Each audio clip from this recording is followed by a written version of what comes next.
अस्सलामु अलैकुम वरहमतुल्लाहि वबरकातुहू। संडे कमेंट बॉक्स के एक नए एपिसोड के साथ में मुफ्ती एएम कासमी आप लोगों की खिदमत में हाजिर हूँ। बहुत सारे आप लोगों के सवालात मेरे सामने हैं और कुछ सवालात मैंने ईद उल अज़हा से रिलेटेड लिए हैं और काफ़ी क्वेश्चन से बहरहाल। तो पहला मैं सवाल लूँ उससे पहले मैं आप लोगों को ये बता देना चाहता हूँ कि जो हमारा दूसरा चैनल है एएम कासमी ऑफिशियल, उस पर ऑनलाइन कुरान पढ़ाने का सिलसिला जारी है और अल्लाह के फजल व करम से 4 पारे कंप्लीट हो चुके हैं, 5वां पारा शुरू हो चुका है। जो हज़रात कुरान शरीफ अपना सही करना चाहते हैं वो उस चैनल को ज़रूर सब्सक्राइब कर लें।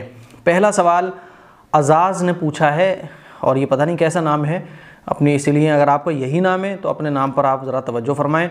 हमारे पास एक बकरा है, वो 1 साल पहले जल गया था लेकिन अब ठीक है, जहाँ वो जला था अब बाल निकल आए हैं, उसकी कुर्बानी करना जायज़ है? जी, पहले जल गया था, अब अगर एकदम फर्स्ट क्लास हो चुका है, बेहतर हो चुका है, कोई ज़ख़म वख़म नहीं है तो नो प्रॉब्लम, उसकी कुर्बानी जायज़ है। इरशाद आरजू पूछते हैं, मुफ्ती साहब आई हैव अ क्वेश्चन, जो आपसे खाल का मसला बताया उसको बेच के उसका रुपया मस्जिद में नहीं दिया जा सकता? जी, खाल का रुपया मस्जिद में नहीं लग सकता, इसी तरह से ज़कात के पैसे भी मस्जिद में नहीं लग सकते। शहनाज परवीन पूछती हैं, जिसके नाम से कुर्बानी हो उसको उस जानवर को देखना ज़रूरी है? सुन्नत ये है और बेहतर तरीक़ा ये है कि जिसके नाम से कुर्बानी हो रही है वो ख़ुद जानवर को ज़िबा करे, लेकिन अगर वो ज़िबा नहीं कर सकता तो वहाँ कम से कम खड़ा ही हो जाए। लेकिन अगर ये भी नहीं हो सकता तो कोई दिक्कत नहीं है, अगर कोई खातून है तो ज़ाहिर है वो तो खड़ी होगी नहीं मर्दों के बीच में, तो ख़वातीन घर में रह के नो प्रॉब्लम, देखना ज़रूरी नहीं है, ख़वातीन घर में रहें और कुर्बानी करने वाले कुर्बानी कर देंगे, नो प्रॉब्लम, ठीक है। के मंसूरी पूछते हैं, मुफ्ती साहब क्या कुर्बानी के बकरे की उम्र अंग्रेज़ी कैलेंडर के हिसाब से गिनी जाएगी या इस्लामिक कैलेंडर के हिसाब से गिनी जाएगी? गुजारिश है कि इस मसले का जवाब ज़रूर दें। गुजारिश आपकी पूरी कर दी गई है, अंग्रेज़ी नहीं बल्कि उर्दू कैलेंडर के हिसाब से, चाँद की तारीख़ के हिसाब से वो उसकी डेट मानी जाएगी। सालिम शेख पूछते हैं, हज़रत कुर्बानी का गोश्त हिंदुओं को दे सकते हैं कि नहीं? कोई गरीब है तो क्या कोई भी हिंदू मांग रहा है तो दे सकते हैं? अगर कोई ऐसा गैर मुस्लिम है जो वाकई ज़रूरतमंद है, गरीब है, उसके पास खाने को कुछ भी नहीं है तो आप उसको दे सकते हैं। फिर ये मत देखें आप कि वो कौन है, अगर कोई गरीब है तो उसको आप कुर्बानी का गोश्त दे सकते हैं। लेकिन अगर गरीब नहीं है, वैसे ही आपके मिलने वालों में गैर मुस्लिम बहुत सारे हैं, और तो पहले आप मुसलमानों को गोश्त पहुँचाएँ, क्योंकि कुर्बानी के गोश्त में ज़्यादा हकदार जो हैं वो मुसलमान हैं। लेकिन गरीब आपके सामने अगर कोई नज़र आ गया जो तंगदस्त है और भूखा प्यासा नज़र आ रहा है आपको, उसके पास कुछ भी खाने को नहीं है, तो आप उसको बिला तकल्लुफ़, बग़ैर ये देखे वो कौन है, आप उसको कुर्बानी का गोश्त दे सकते हैं। हाँ, वैसे ही जो मांगने वाले वो आते हैं, आपने देखा होगा कि जैसे ईद उल अज़हा आती है तो मांगने वाले निकल पड़ते हैं। मांगने वालों का एतबार मैं नहीं कर रहा हूँ, जो वाकई में ज़रूरतमंद हो, भूखा हो, उसको दिया जा सकता है। मासिम शाह पूछते हैं, मुफ्ती साहब ज़िबाह के वक्त की दुआ बताओ। ज़िबाह के वक्त की दुआ जो है आपको, जो वैसे तो बहुत लंबी दुआ होती है, इन्नी वज्जहतु कुरान की आयतें हैं, वो आपको किताब से छोटे छोटे होते हैं, उस पर आपको दुआ लिखी हुई मिल जाएगी। लेकिन अगर आपको ये दुआ भी याद नहीं, वो लंबी सी दुआ होती है, हर कोई पढ़ भी नहीं पाता है, तो बिस्मिल्लाह अल्लाहु अकबर कहकर जो है आप जानवर को ज़िबा करते हैं, नो प्रॉब्लम, कुर्बानी आपकी ठीक हो जाएगी। असामुद्दीन खान पूछते हैं, क्या ईद की नमाज से पहले कुर्बानी कर सकते हैं? ईद की नमाज से पहले आप कुर्बानी नहीं कर सकते। एमडी मोती पूछते हैं, चांद होने के बाद कोई जानवर काटा जा सकता है? चांद होने के बाद कुर्बानी दुरुस्त नहीं है, बल्कि ईद उल अज़हा की जब नमाज हो जाए उसके बाद कुर्बानी का टाइम शुरू होता है।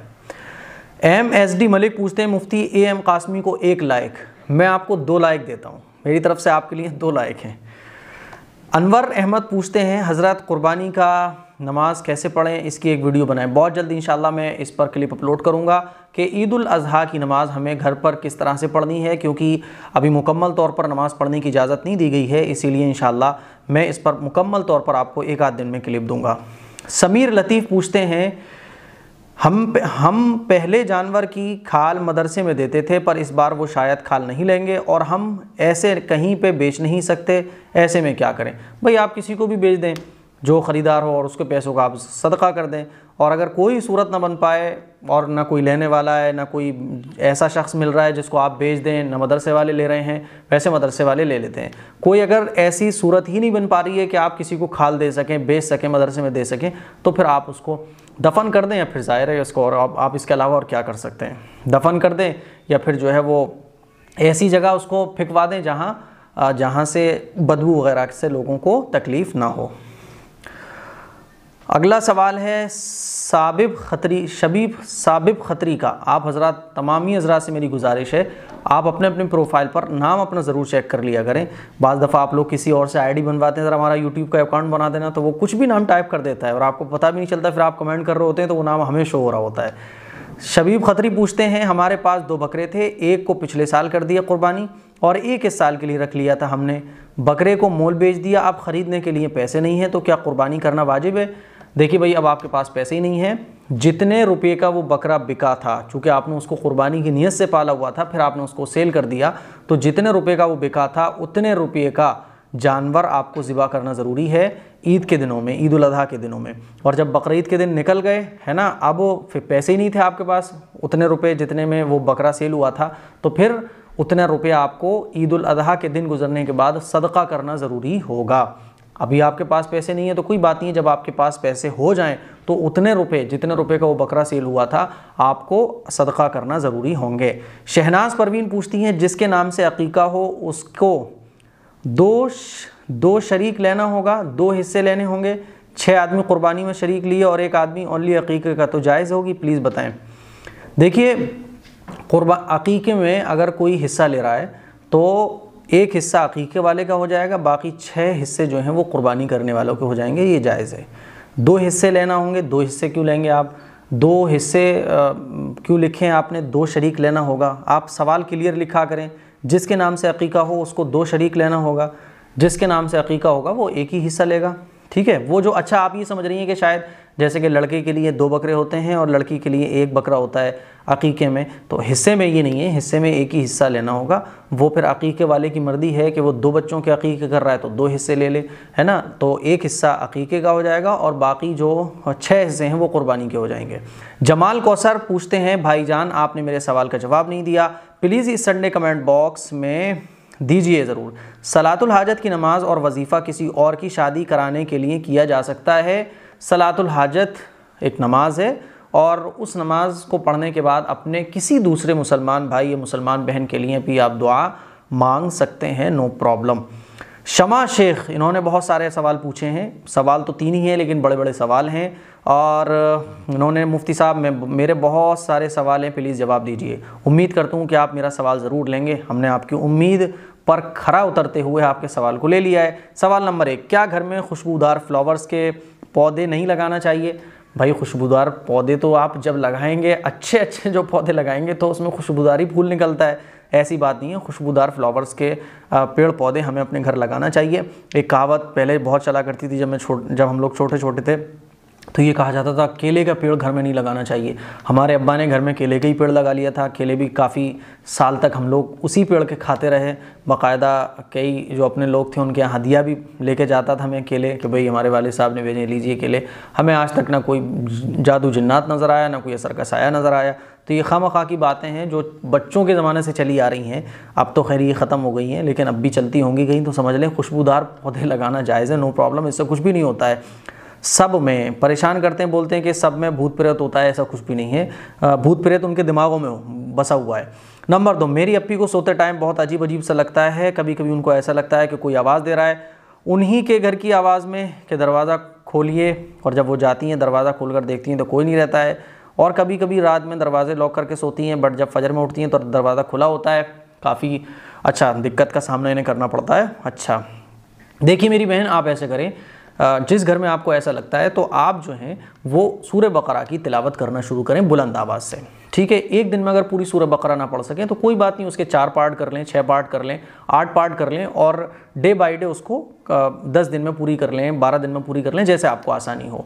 और रात को जब सोएं तो वज़ू करके सोएं और चारों कुल और आयतल कुर्सी पढ़कर अपने हाथों पे दम करके पूरी बॉडी पर फेर कर सोएं। इंशाल्लाह कोई प्रॉब्लम आपको नहीं होगी, इस पर अमल कीजिए। अगला सवाल इन्होंने किया है, जो फ़र्ज़ नमाज के बाद तस्बीह पढ़ी जाती है उसका सीरियल क्या है? उसका सीरियल ये है कि सबसे पहले सुबहान अल्लाह पढ़ा जाए, फिर अल्हम्दुलिल्लाह पढ़ा जाए, फिर अल्लाह अकबर पढ़ा जाए, ठीक है। ज़ेबा नसीम पूछती हैं, जानवर की ओजड़ी खाना कैसा है? जानवर की ओजड़ी खाना जायज़ है। जायज़ होने का मतलब ये है कि आप खाना चाहें तो खा सकते हैं, कोई ज़ोर ज़बरदस्ती आप पर नहीं है। मसलन बट, कनुआ किताब, मैं ये नहीं समझ पा रहा हूँ आपने लिखा है, बट को मैं जानता हूँ, बट भी खाना जायज़ है, लेकिन ये आपकी तबीयत पर डिपेंड करता है। आपकी तबीयत चाह रही है तो खा सकते हैं, नहीं तो कोई बात नहीं है। मकरू है, मैंने सुना ये खाना मकरू है, मकरू नहीं है, जायज़ है। सफाई सुथराई के साथ आप उसको खाएं तो जायज़ है। ज़ेबा नसीम पूछती हैं हैज़ की हालत में दुआ दरूद करना कैसा है? लोगों का कहना है कि हैज़ की हालत में दुआ दरूद नहीं पढ़ना चाहिए, सोते वक्त भी दुआ ना पढ़ें, क्या ये सही है? जितनी भी दुआएं हैं और दुरूद शरीफ है कुरान मजीद की आयतों के अलावा, हैज़ की हालत में उन दुआओं को और दुरूद शरीफ को पढ़ा जा सकता है। जिसने ये कहा है कि नहीं पढ़ना चाहिए वो गलत है। सईदा शेख पूछती हैं भाईजान मेरा सवाल है कि क्या बेंटेक्स की चूड़ियाँ पहनकर नमाज अदा नहीं होगी?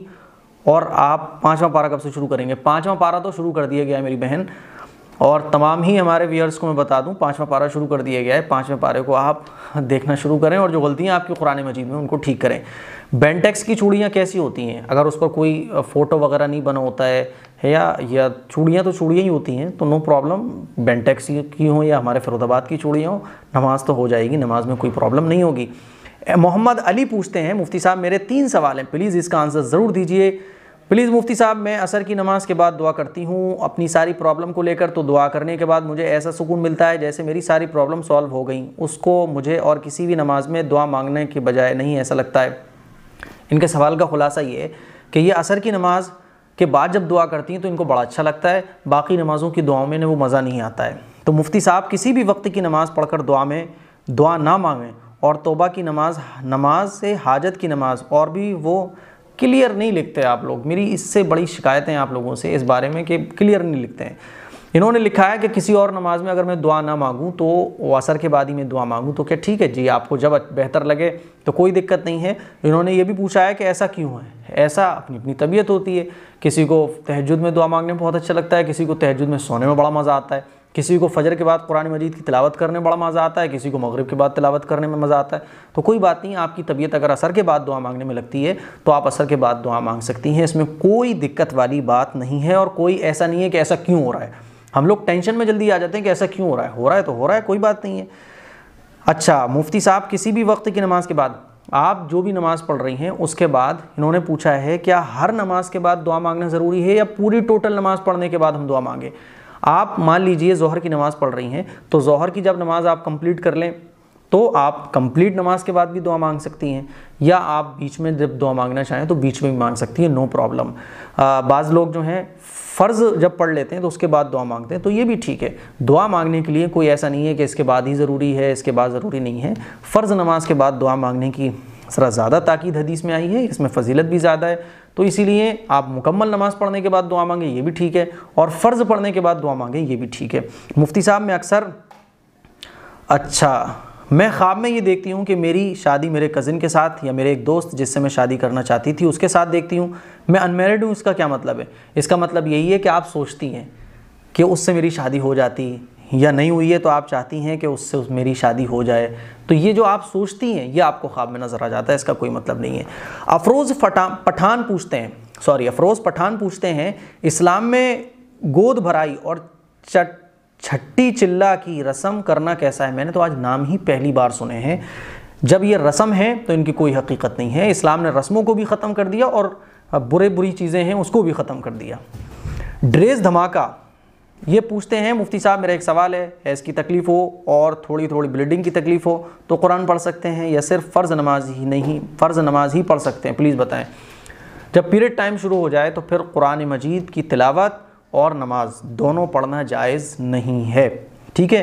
तो अगर सिर्फ तकलीफ़ शुरू हुई है, अभी पीरियड नहीं शुरू हुआ है, तब तक तो आप जो है नमाज भी पढ़ सकती हैं, कुरान भी पढ़ सकती हैं। लेकिन जब पीरियड शुरू हो गया तो फिर आपके लिए नमाज और कुरान पढ़ना जायज़ नहीं है। रेशमा गुलफाम पूछती हैं भाईजान ये बताइए कि जिन जानमाज़ पर मस्जिद की मीनारों की या मस्जिद की डिज़ाइन बना होता है तो ये जानमाज़ ख़रीदनी नहीं चाहिए, क्योंकि अभी ये बात सुनी कि हम लोग मस्जिद को सबसे ज़्यादा मानते हैं और नमाज़ पढ़ते में पैर या घुटने लगते हैं, इसलिए नहीं लेना चाहिए। अच्छा ये पूछ रही हैं कि जिन जानमाज़ पर मस्जिद की मीनारें, मस्जिद की तस्वीर बनी होती हैं, उन जानमाज़ को लेना कैसा है? क्योंकि हम जब नमाज़ पढ़ते हैं तो उस पर पैर भी रखा जाएगा, घुटना भी रखा जाएगा। ऐसी जानमाज़ों का इस्तेमाल बिल्कुल जायज़ है। ये लोगों में मशहूर हो गया है कि ऐसी जानमाज़ पर नमाज नहीं पढ़ना चाहिए, पैर रखा जा रहा है मस्जिद के ऊपर।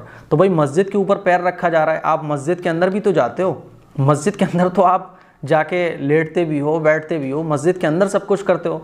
जैसे कि बाज़ लोग एतराज़ करते हैं कि खाने काबा की जिस तस्वीर अगर जिस जानमाज़ पर बनी हो तो उस पर नमाज़ नहीं पढ़ना चाहिए। क्यों? कि इससे बेहुरमती है। अरे भाई, खाने काबा के अंदर नमाज़ पढ़ना जायज़ है, खाने काबा की छत पे भी नमाज़ पढ़ना जायज़ है। खाने काबा के अंदर जब घूम सकते हैं, टहल सकते हैं, तो जब खाने काबा जो असल खाने काबा है उसके अंदर जब कोई खड़ा होगा तो उसके पैरों के नीचे भी तो खाने काबा की ज़मीन होगी ना। बड़ी बड़ी जो शख्सियात हैं जब वो अरब जाती हैं तो अरब के जो हुक्मरान हैं वो खाने काबा के अंदर ले जाते हैं, तो खाने काबा के अंदर जब कोई खड़ा होगा तो उसके पैरों के नीचे खाने काबा की ज़मीन होगी या नहीं होगी। तो जब खाने काबा के अंदर जाना जायज़ है और मस्जिद हराम है, मस्जिद नबवी है, इन मस्जिद में चलना फिरना, लेटना, नमाज़ पढ़ना ये जायज़ है, तो जब असल मस्जिद के अंदर असल मस्जिद की ज़मीन पर पैर रखना जायज़ है तो फ़ोटो पे पैर रखना नाजायज़ कैसे हो जाएगा? ये मेरे समझ में नहीं आया आज तक। तो ऐसी कोई बात नहीं है। जिन जानमाज़ पर तस्वीर बनी हो मस्जिद की और खाने काबा की, मस्जिद नबी व मस्जिद हराम की, उन जानमाज़ पर नमाज़ पढ़ना बिल्कुल जायज़ है। ये हमारे दिमागों ने बना दिया कि बेहुरमती है। कैसे बेहुरमती है भाई? और हम जब उस मस्जिद वाली जानमाज़ पर खड़े होते हैं तो क्या इस नियत से खड़े होते हैं कि हम बेहुरमती कर रहे हैं? ऐसा नहीं है। हम मस्जिद नबवी में जब जाते हैं तो वहाँ पे चलते हैं फिरते तो किस नियत से चलते फिरते हैं कि हम बेहुरमती कर रहे हैं? तो ऐसा कुछ भी नहीं है, ये खामखा की बातें। मकसूद आलम पूछते हैं, एडिटर साहब सवाल के पिक्स भी स्क्रीन पर दिखा दीजिए, बड़ी मेहरबानी होगी। हमारे एडिटर साहब जो हैं वो थोड़े से कह सकते हैं कि वो थोड़े से आलसी हैं। मतलब वो उनको टाइम बहुत लग जाएगा अगर वो सवाल स्क्रीन पर शो करेंगे, इसीलिए वो स्क्रीन पर सवाल शो नहीं करते हैं। पहले किया करते थे। आपने बहुत अच्छी बात कही है, मैं अपने एडिटर साहब से बोलूँगा कि भाई स्क्रीन पर सवाल जो है वो शो किया करें। और अगर कोई दूसरे एडिटर साहब मिल रहे हो तो मुझे ज़रा कांटेक्ट करें आप हजरात में से जो भी एडिटिंग अच्छे तरीके से कर सकता हो। मुझे एक एडिटर की और ज़रूरत है। सिमरन शेख पूछते हैं, मुफ्ती साहब प्लीज़ आंसर करें, क्या अभी के दौर में कोरोना के लिए हेल्थ इंश्योरेंस कराना सही है? बाज़ जगह ऐसी होती हैं कि हमें अपना काम कराने के लिए हेल्थ इंश्योरेंस कराना पड़ता है, जैसे कि बहुत सारे टैक्स के मसले हैं और भी मसले हैं। तो जहाँ हमारा फ़ायदा है, जहाँ एक ज़रूरत है, वहाँ हेल्थ इंश्योरेंस कराया जा सकता है। लेकिन खामा में इस नीयत से कराना कि मैं मतलब बच जाऊँगा और ये हो जाएगा वो हो जाएगा, यानी जहाँ ज़रूरत नहीं है, जहाँ हेल्थ इंश्योरेंस कराए बग़ैर हमारा काम हो रहा है कोई सा, तो हेल्थ इंश्योरेंस नहीं कराना चाहिए। लेकिन ऐसे काम जो हेल्थ इंश्योरेंस के बग़ैर होते ही नहीं है, वहाँ हेल्थ इंश्योरेंस कराने की उलमा ने इजाज़त दी है। ज़फ़र सादिक़ पूछते हैं, इमाम साहब मेरा सवाल था कि वलियों के मज़ार पर जाना कैसा है? क्या वलियों के फ़ोटोज़ तस्वीर दरगाह घर पर रखना जायज़ है? घर पर फ़ोटोज़ तस्वीर वलियों की रखना जायज़ नहीं है, बिल्कुल हराम है। रही मज़ार पर जाने की बात, तो मज़ार और दरगाह पर जाना ईसाले सवाब करने के लिए कि उन बुज़ुर्ग की मज़ार पे हम जा रहे हैं, उन इफ़ाता ख़ानी और ईसाले सवाब करने के लिए तो जायज़ है। लेकिन इस नीयत से जाना कि मेरी मुरादें पूरी हो जाएंगी, मैं जाके सजदा करूँगा, वो तो बहुत बड़े बुज़ुर्ग हैं, वहाँ हाज़िरी देना चाहिए, अगर हाज़िरी नहीं दूँगा तो ये नुकसान हो जाएगा, ये शिरकी बातें। ज़ैनब अंसारी पूछती हैं, मुफ्ती साहब मेरा आपसे चौथी या पाँचवीं बार सवाल है, किसी के यहाँ सट्टे का काम होता हो और रमज़ान में वहाँ से इफ्तारी आ गई तो क्या करें, और क्या ये इफ्तारी कहीं और भिजवा सकते हैं? जवाब ज़रूर दें। अगर उनका टोटल 100% काम जो है वो सट्टे का है, तो जब इफ्तारी उनके यहाँ से आए तो आप कह दें भाई इफ्तारी आप वापस ले जाएँ, ठीक है। और अगर वापस करने में आपको डर है, वो नालायक किस्म का आदमी है, जालिम है ना, वो आपको तकलीफ़ पहुँचाएगा, आपके ख़िलाफ़ प्रोपेगेंडे शुरू कर देगा, बुराई शुरू कर देगा, तो आप वो इफ्तारी लेकर रख लें और किसी भी जानवर वगैरह को खिला दें, किसी और के यहाँ ना भिजवाएं, ये जायज़ नहीं है। लेकिन बेहतर ये है कि आप मना कर दें कि भाई हम आपके यहाँ की इफ्तारी नहीं लेंगे क्योंकि आपके यहाँ गलत काम होता है। फ़रीदा चौधरी पूछती हैं, आप कैसे हैं भाई? जी अल्हम्दुलिल्लाह मैं बेहतर हूँ। प्लीज़ आप इस क्वेश्चन को आंसर ज़रूर दें। मेरी अम्मी मुझे नफल रोज़ा रखने के लिए मना करती हैं, लेकिन मैं फिर भी रख लेती हूँ, इसमें मैं गुनहगार तो नहीं होंगी? अम्मी इसलिए मना करती हैं कि कमज़ोर हूँ और इस टाइम तो ज़िलहिज्जा के 10 दिन के रोज़े रख रही थी। प्लीज़ आप मुझे बताएं कि मैं वालिदा की बात को तवज्जो दूं या रोज़े रख सकती हूं? अगर आप कमज़ोर हैं वाकई, वैसे तो हर अम्मा को ख़ास तौर पे अम्मा को अपने बच्चे कमज़ोर ही नज़र आते हैं, है ना। तो अगर आप कमज़ोर नहीं हैं, तो आपकी अम्मी कह रही हैं कि तुम कमज़ोर हो, तो आप अपनी अम्मी को बता दें अम्मी मैं कमज़ोर नहीं हूँ, ऐसी बात नहीं है। अच्छा, नाराज़ अम्मी ऐसी हो जाती हैं, मतलब नागवारी के तौर पर नाराज़ हो जाती हैं, ऐसी नाराज़ हो जाती हैं, तो फिर आप नफली रोज़े छोड़ छोड़ के रख लिया करें। लेकिन अगर आपकी अम्मी नाराज़ वैसे ही होती हैं जैसे नॉर्मली एक मोहब्बत वाला नाराज़ होना होता है, और आप कमज़ोर भी नहीं हैं, तो फिर आप नफली रोज़े रखती रहें, ये सवाब का काम है। लेकिन ये देख लें कि आपकी अम्मी नाराज़ कैसे होती हैं। अगर वो वाकई सीरियस वाला नाराज़ हो जाती हैं, उनको नागवार लगता है, तो फिर आप छोड़ छोड़ के नफली रोज़े रख लिया करें। और अगर आपकी सेहत कमज़ोर है, वाकई में आप कमज़ोर हैं, रियल में ही आप कमज़ोर हैं, तो फिर आप छोड़ छोड़ के रोज़े रख लिया करें। और अगर आप हेल्दी हैं, नो प्रॉब्लम, तो फिर आप रखें। हमज़ा अंसारी पूछते हैं, मुफ्ती साहब मैं ये दो सवाल दूसरी बार पूछ रहा हूँ। एक, सबसे बड़ा गुनाह और सबसे बड़ा सवाब का काम कौन सा है? जितने भी सवाब के काम हैं वो सवाब ही के काम हैं, कोई बड़ा छोटा नहीं होता। एक नेकी भी इंसान को अल्लाह के यहाँ कबूल करवा सकती है, और एक छोटा गुनाह, बड़ा गुनाह, सारे गुनाह हैं, क्योंकि नाफरमानी किसकी हो रही है? अल्लाह की हो रही है। तो छोटा गुनाह हो या बड़ा गुनाह हो, गुनाह होता है, और एक छोटा सा गुनाह भी इंसान को जहन्नम में ले जाने का ज़रिया बन सकता है। इसीलिए छोटा और बड़ा गुनाह कोई नहीं होता, गुनाह होते हैं। इसी तरह से सबसे बड़ा सवाब का काम, छोटा सवाब का काम, बड़ा सवाब का काम कुछ नहीं होता। जितने भी नेकी के काम हैं हमें उसको करना चाहिए। हुजूर का इरशाद है कि किसी भी नेकी को छोटा मत समझो और किसी भी गुनाह को मामूली मत समझो। अफ़ान अंसारी पूछते हैं, मुफ्ती साहब इस सवाल का बकरीद से पहले ज़रूर जवाब दें। क्या कुर्बानी देखने से सवाब मिलता है? एक कुर्बानी देखने से कितनी नेकी मिलती हैं? कुर्बानी देखने का सवाब नहीं मिलता है, ये आपकी नीयत पर डिपेंड करता है। आप कुर्बानी इस नीयत से देख रहे हैं कि अल्लाह मुझे भी माल और दौलत दे, मैं भी तेरे रास्ते में कुर्बानी करूँगा।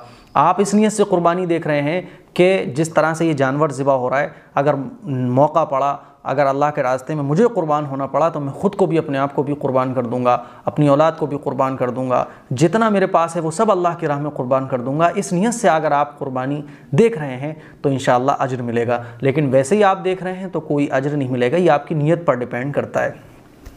इमरान अंसारी पूछते हैं, मुफ्ती साहब इस बार मेरे सवालों का जवाब ज़रूर देना। क्या खड़े होकर पानी पीना जायज़ है? खड़े होकर पानी पीना जायज़ है, लेकिन सुन्नत यही है कि बैठकर पानी पिया जाए। कभी कभार वैसे ही ज़रूरत पर कहीं बैठने की जगह नहीं है तो आप खड़े होकर पानी पी सकते हैं। क्या बिना वज़ू के कुरान पढ़ने से दिमाग कमज़ोर होता है? कुरान बग़ैर वज़ू के छूना जायज़ नहीं है, लेकिन अगर आपको याद है और आपका वज़ू नहीं है तो बग़ैर वज़ू के भी आप कुरान मजीद की तिलावत कर सकते हैं। क्या इस्लाम में पतंग उड़ाना जायज़ है? इस्लाम में पतंग उड़ाना जायज़ नहीं है, क्योंकि ये फ़िज़ूल ख़र्ची है और इसमें जो है बहुत सारे नुकसानात हैं, लड़ाई झगड़े हैं, टाइम की बर्बादी है, पैसे की बर्बादी है। जुनैद पूछते हैं, मुफ्ती साहब मेरा सवाल संडे कमेंट बॉक्स 63 में ऐड करें। पिछले हफ्ते भी आपने मेरा सवाल ऐड नहीं किया था। मेरा नाम जुनैद है। मेरे सवाल है कि ब्यूटी पार्लर में काम करने वालों के गुनाह तो नहीं होता? जैसे कि कस्टमर आके बोले मेरी शेविंग कर दो या मेरी दाढ़ी कटिंग कर दो, जबकि दाढ़ी कटाना मुड़वाना दोनों में गुनाह है। ये देखें, बेहतर तो यही है कि आप ऐसा काम ना करें। आप जो बिल्कुल ऐसा काम जिसमें शक की कोई गुंजाइश ही ना हो, ऐसा काम करें। लेकिन आप अगर ऐसा काम कर रहे हैं तो बहरहाल ये बेहतर नहीं है, मुनासिब नहीं है। ऐसे काम से हमें बचना चाहिए। और जो बिल्कुल 100% शक से दूर, जिसमें शक की गुंजाइश ही ना हो, ऐसा काम आप देखें। ये शेविंग कराना और करना दोनों ही गुनाह हैं। बस ये है कि जो शेविंग करा रहा है वो ज़्यादा गुनहगार है, शेविंग करने वाला थोड़ा कम गुनहगार है। लेकिन बहरहाल कहीं ना कहीं ये एक दिल में खटकने वाली चीज़ है, इससे हमें बचना चाहिए। तो ये संडे कमेंट बॉक्स के कुछ आज के हमारे सवालात थे। उम्मीद करता हूँ आपने बहुत कुछ सीखा होगा, जाना होगा। कमेंट करके ज़रूर बताइए, और अगले संडे कमेंट बॉक्स के लिए अपना सवाल कमेंट बॉक्स में जाके ज़रूर टाइप कीजिएगा। अगले हफ्ते इंशाल्लाह मैं फिर हाज़िर होऊंगा आपके बहुत सारे सवालात के साथ। दुआओं की गुजारिश है, इस क्लिप को शेयर भी करें, दूसरों तक पहुंचाएं, अपने घर पे सबके साथ देखें, सबको दिखाएं, ताकि दीन का इल्म तमाम मुसलमानों को हासिल हो सके। अस्सलामु अलैकुम व रहमतुल्लाहि व बरकातहू।